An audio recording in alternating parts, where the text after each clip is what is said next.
पवित्र यज्ञशाला में उपस्थित आर्यवन विकास फार्म ट्रस्ट के माननीय उप प्रधान जी, मंत्री जी, ब्रह्मचारीगण, वंदनीय मातृशक्ति, धार्मिक सज्जनगण, महर्षि दयानंद जी ने वेद भाष्य प्रारंभ करते समय ईश्वर से अनेक प्रार्थनाएं की और उन प्रार्थनाओं से पहले ईश्वर की भी बहुत बड़ी स्तुति की, जिससे कि वो वेद भाष्य का जो कार्य है वो सहजता से, सरलता से, बिना किसी विघ्न के सिद्ध हो जाए। जब ईश्वर की बड़ी स्तुति की जाती है, महान महती स्तुति की जाती है, तो उससे ईश्वर की आज्ञा का पालन करने में और ईश्वर से मांगने में उत्साह होता है। जैसे लोक के अंदर हम देखते हैं, कोई दानी व्यक्ति है और दूसरा व्यक्ति उसकी बहुत स्तुति करता है कि ये बहुत बड़ा दानी है, दयालु है, इसके पास जो जाता है वो खाली हाथ वापस नहीं आता, सबसे प्रेम करने वाला है, आर्य संस्कारों वाला है, इसने इनको दान दिया, बहुत अच्छा दान दिया, इन कार्यों में दान दिया। तो फिर जो याचक होता है, मांगने वाला होता है, उसको स्तुति सुनने से मांगने में उत्साह होता है कि मैं जाऊंगा तो अवश्य मेरी मांग पूरी होगी।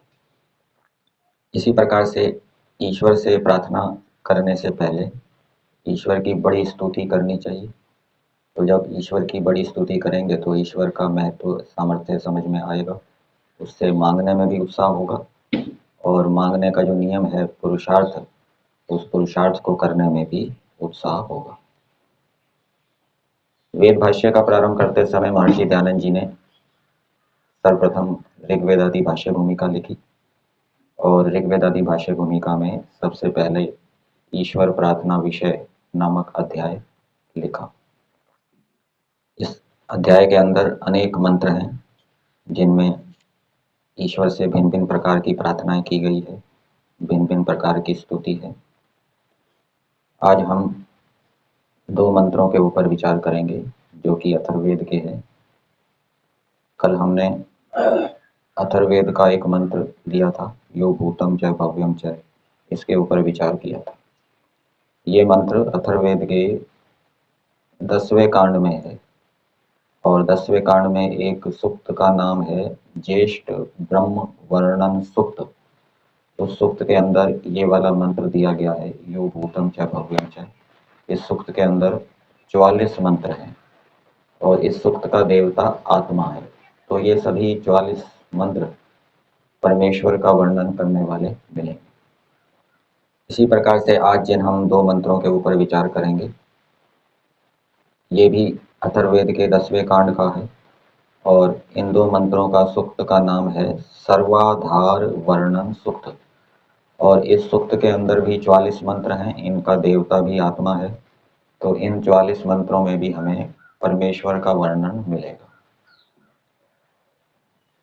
तो मंत्र है, यस्य भूमि प्रमा अंतरिक्षम उतोदरम देवम यश्चक्रे मूर्धानम तस्मै ज्येष्ठाय ब्रह्मणे नमः।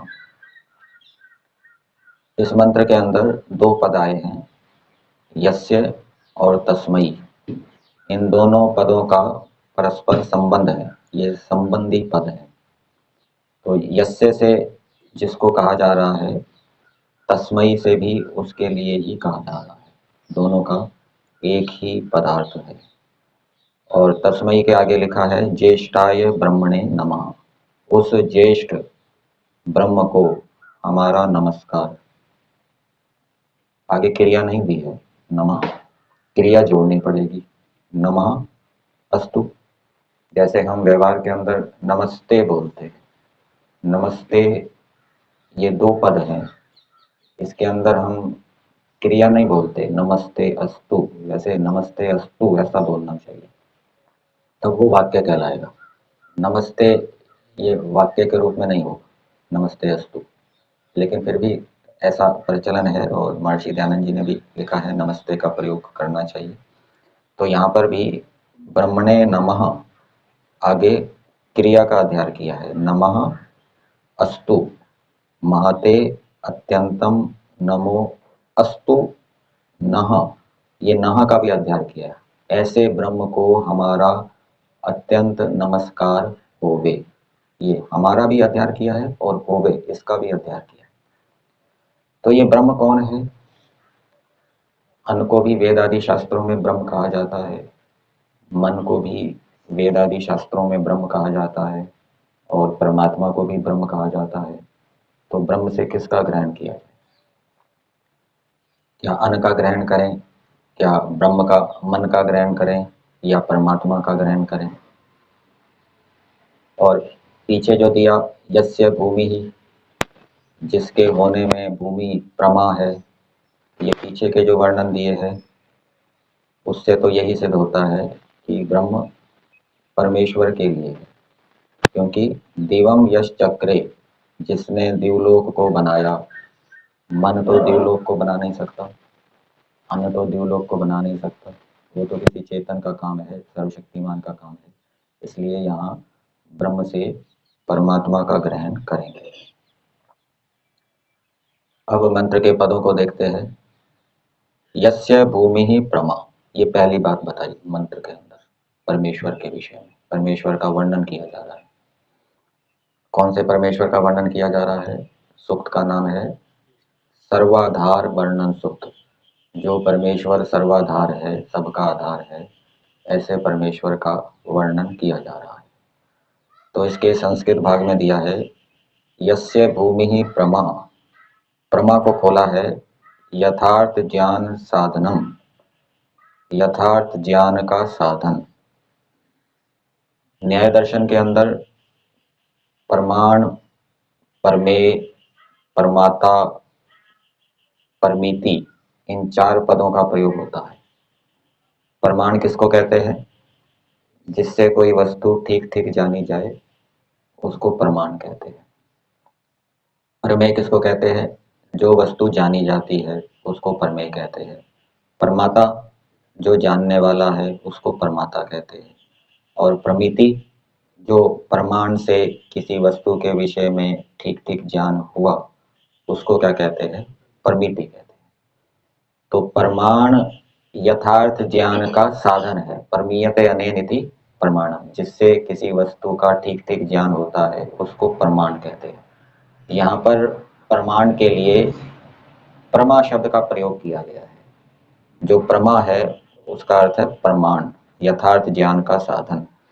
तो ये जो भूमि है, हिंदी भाग में भूमि का अर्थ किया है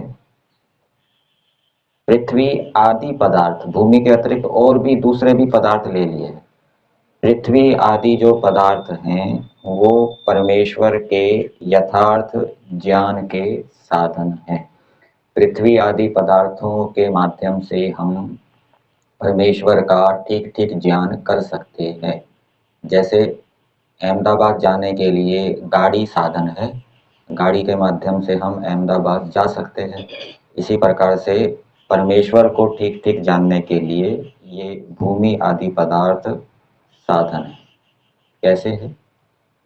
भूमि आदि पदार्थों में जो रचना आदि गुण हैं, उन रचना आदि गुणों के माध्यम से हम गुणी जो परमेश्वर है उसको हम जान सकते हैं। भूमि के अंदर जो जो विशेषताएं रखी हैं, उसका निर्माण कैसे हुआ है, कैसी रचना है, भूमि की विशेषता क्या है, उसको धैर्यवती कहा जाता है, सहनवती कहा जाता है, उसको बहुत अन्न देने वाला कहा जाता है। और भूमि हमारी रक्षा करती है, अन्न आदि से रक्षा करती है। भूमि हमें वस्त्र देती है, वस्त्रों से हम शीत और गर्मी से हम अपनी रक्षा करते हैं। तो ये जो भूमि हमारी रक्षा कर रही है, इसके अंदर जो रक्षा करने का गुण है, इससे क्या पता लगा कि ईश्वर रक्षक है। भूमि जो हमें अनेक प्रकार के अन्न देती है, एक दाना भूमि के अंदर डालते हैं, अनेक दाने उत्पन्न हो जाते हैं। कितनी प्रभुत मात्रा में अन्न देती है। देने वाली है। तो इससे परमेश्वर का गुण पता लगा। परमेश्वर भी क्या है, बहुत देने वाला है, रक्षा करने वाला है। और पृथ्वी के अंदर जो रचना आदि है उससे परमेश्वर के ज्ञान विज्ञान विद्या का भी बोध होता है कि परमेश्वर के पास कैसी कैसी विद्याएं हैं। गणित विद्या है, रेखा गणित की विद्या है, और रसायन विद्या है। अनेक प्रकार की रासायनिक क्रियाएं भी होती है भूमि के अंदर, नए नए पदार्थ बनते हैं आदि आदि। तो ये जो भूमि आदि पदार्थ हैं, भूमि, सूर्य, वायु, चंद्रमा, तो इनके विशेषताओं के माध्यम से हम ईश्वर को ठीक ठीक जान सकते हैं, ईश्वर के गुण कर्म स्वभावों को जान सकते हैं। फिर आगे दूसरी बात बताई, यस्य अंतरिक्षम उदरम। इसका पहली वाली बात का हिंदी भाग में देखेंगे। हिंदी भाग में भाषार्थ में अर्थ दिया है, यस्य भूमि प्रमा का, जिस परमेश्वर के होने और ज्ञान में भूमि जो पृथ्वी आदि पदार्थ हैं, सो प्रमा अर्थात यथार्थ ज्ञान की सिद्धि होने का दृष्टांत है।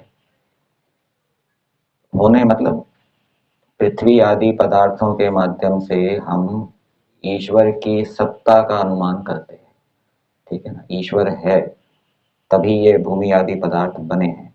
ईश्वर नहीं होता तो इन भूमि आदि पदार्थों को बनाने का सामर्थ्य किसी में नहीं है, जीवात्माओं में भी नहीं है, और प्रकृति जड़ है, वो अपने आप बन नहीं सकती।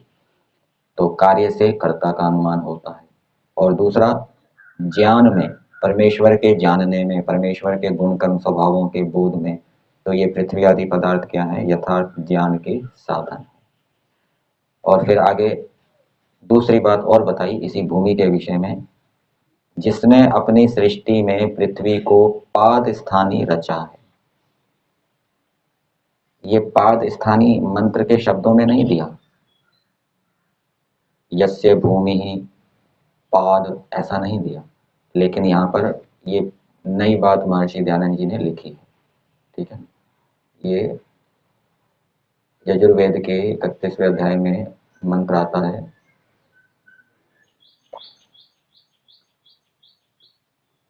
श्रोत्राद वायुश्च प्राणश्च मुखादग्निरजायत। और नहीं, वहां पर नहीं है, हाँ जी, हाँ वहां पर है, वो शूद्र के लिए कहा गया है। तो पृथ्वी क्या है, पाद के समान है, पैर के समान है। जैसे पैर हमारे सारे शरीर को धारण करते हैं, सारा शरीर हमारा पैर के ऊपर टिका होता है, वैसे ही ये जो भूमि है ये सभी प्राणियों को, पदार्थों को क्या है, धारण करती है। तो ये भूमि पैर के समान, या पैर परमेश्वर ने बनाई, ये सृष्टि रूपी शरीर का पैर है भूमि। फिर आगे दूसरी बात बताई, यस्य अंतरिक्षम उतोदरम। इसका अर्थ दिया है, अंतरिक्षम यस्य उदर तुल्यम अस्ति। अंतरिक्ष जिसका उदर के समान है, पेट के समान है। हिंदी भाग में अर्थ दिया है, अंतरिक्ष जो पृथ्वी और सूर्य के बीच में अवकाश है, सो जिसने उदर स्थानी किया है। तो ब्राह्मण ग्रंथों के अंदर एक सिद्धांत बताया जाता है, यथा ब्रह्मांडे तथा पिंडे। इसको उल्टा भी कर सकते हैं, यथा पिंडे तथा ब्रह्मांडे। तो जैसे शरीर के अंदर पैर होता है, सिर होता है, पेट होता है, पैर सबसे नीचे होता है, सिर सबसे ऊपर होता है, पेट बीच में होता है, इसी प्रकार से ये सृष्टि रूपी शरीर में भी पैर तो क्या हो गए, भूमि हो गई, और उदर क्या हो गया, अंतरिक्ष। तो परमेश्वर ने अंतरिक्ष को उदर के समान रचा है। फिर आगे दिया है, दिवम यश चक्रे मूर्धानम। संस्कृत भाग में इसका अर्थ दिया है, यश्च सर्वस्मात् ऊर्ध्वम सूर्य रश्मि प्रकाशमयम आकाशम।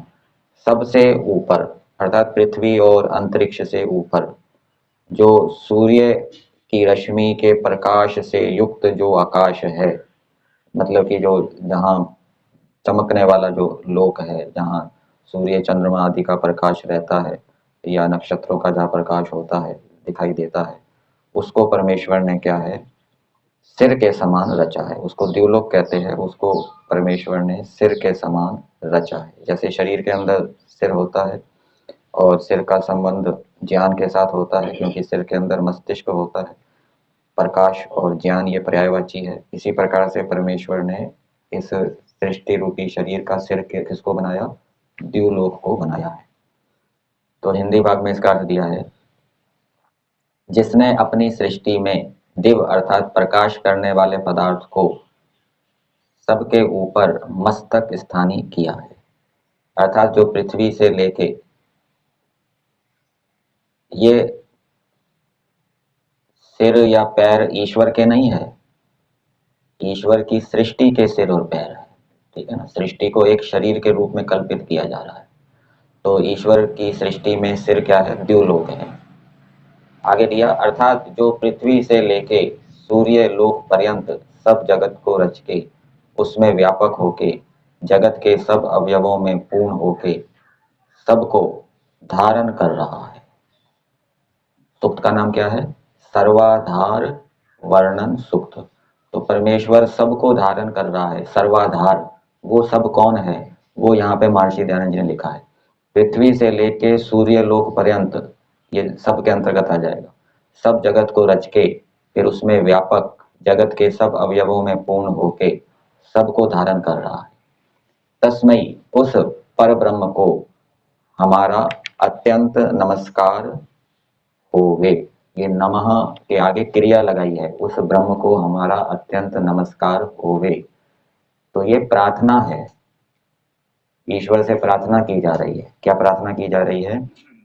कि हे परमेश्वर, ऐसे आपको हम अत्यंत नमस्कार करें, अर्थात हम आपकी आज्ञा का पूरी शक्ति से पालन करें। ये ईश्वर से प्रार्थना की जा रही है। और प्रार्थना के साथ साथ पुरुषार्थ भी किया जाएगा, फिर ईश्वर सहायता करेगा। अब दूसरा मंत्र देखेंगे, यस्य सूर्यश्चक्षुश्चंद्रमाश्च पुनर्नवः अग्निम यश्चक्रे आस्यम तस्मै ज्येष्ठाय ब्रह्मणे नमः। जिस परमेश्वर की सृष्टि में सूर्य और चंद्रमा जिस परमेश्वर ने आंख के समान बनाए, हिंदी भाग में दिया है, और जिसने नेत्र स्थानी सूर्य और चंद्रमा को किया है। जैसे हम नेत्रों के माध्यम से बाहर के पदार्थों को देखते हैं, इसी प्रकार से सूर्य और चंद्रमा भी देखने का साधन है। ठीक है ना, जैसे नेत्र देखने का साधन है, वैसे ही सूर्य और चंद्रमा भी देखने का साधन है। सूर्य और चंद्रमा ना हो और केवल नेत्र हो तो हम कुछ नहीं देख सकते। फिर आगे दिया, ये पुनर्नवा का अर्थ कर रहे हैं, जो कल्प कल्प के आदि में सूर्य और चंद्रमा आदि पदार्थों को बारंबार नए नए रचता है। कल्प मतलब सृष्टि। तो सृष्टि के आरंभ में सूर्य और चंद्रमा आदि पदार्थों को बार बार रचता है। पुनर्नवः, यहाँ संस्कृत भाग में अर्थ दिया है पुनः पुनः सर्ग आदौ, यहाँ सर्ग शब्द का प्रयोग किया है। ये सर्ग शब्द भी उसी धातु से बना है, सृज धातु से। सृष्टि शब्द जिस सृज धातु से बना है, सर्ग शब्द भी उसी सृज धातु से बना है। तो सर्ग का अर्थ भी सृष्टि है। तो पुनः पुनः सर्ग आदौ, सृष्टि के प्रारंभ में, नवीने चक्षुषे इव भवता, नए नए नेत्रों के समान होते हैं। जैसे परमेश्वर प्राणियों को नया शरीर देता है, नए शरीर में नई नई आंखें होती है, इसी प्रकार से परमेश्वर सृष्टि रूपी शरीर देता है। किसको देता है?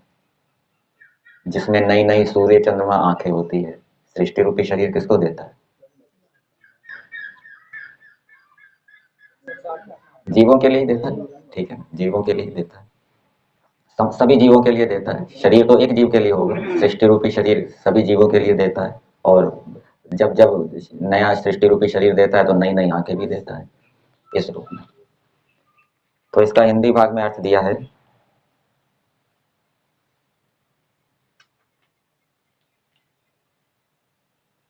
चंद्रमा आदि पदार्थों को बारंबार नए नए रचता है। अग्निम यश चक्रे आस्यम,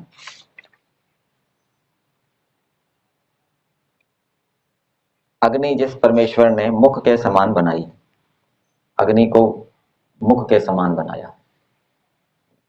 जैसे हम भोजन खाने के लिए भोजन को मुख में डालते हैं, इसी प्रकार से देवताओं का जो भोजन है उसको खिलाने के लिए हम किस में डालते हैं? अग्नि में डालते हैं। तो इस रूप में अग्नि को क्या है, मुख कहा गया है। अग्निर्वै देवता नाम मुखम। तो देवताओं को भोजन खिलाने के लिए देवताओं का मुख क्या है, अग्नि। जैसे किसी व्यक्ति को भोजन खिलाने के लिए उसके मुख में भोजन डाला जाता है, वैसे ही देवताओं का मुख अग्नि है। तो ये जो अग्नि है ये मुख के समान है, ठीक है ना। मुख जो है वो भोजन को चबाकर हमारे शरीर के सभी भागों में भेज देता है। इसी प्रकार से अग्नि भी, उसके अंदर जो पदार्थ डाला जाता है वो उस पदार्थ को सूक्ष्म करके सभी देवताओं तक पहुंचा देती है। इस रूप में मुख के समान उसकी समानता है। उसी ब्रह्म को हम लोगों का नमस्कार हो। तो ये इस मंत्रों के अंदर परमेश्वर की स्तुति की गई है और परमेश्वर से प्रार्थना की गई है कि हे प्रभु, हम आपकी आज्ञा का पूरी शक्ति से पालन करें। तो ये स्तुति प्रार्थना किस लिए की है, जिससे कि ये जो वेद भाष्य का कार्य है ये सहजता से, सरलता से, निर्विघ्नता से, अच्छी प्रकार से संपादित हो जाए। यदि ईश्वर की आज्ञा का पालन नहीं करेंगे, ईश्वर के विरुद्ध चलेंगे, तो ये वेद भाष्य का जो उत्तम कार्य है इसमें ईश्वर की ओर से सहायता नहीं मिलेगी और ये फिर सिद्ध नहीं होगा या बहुत कठिनाई से सिद्ध होगा, सफल।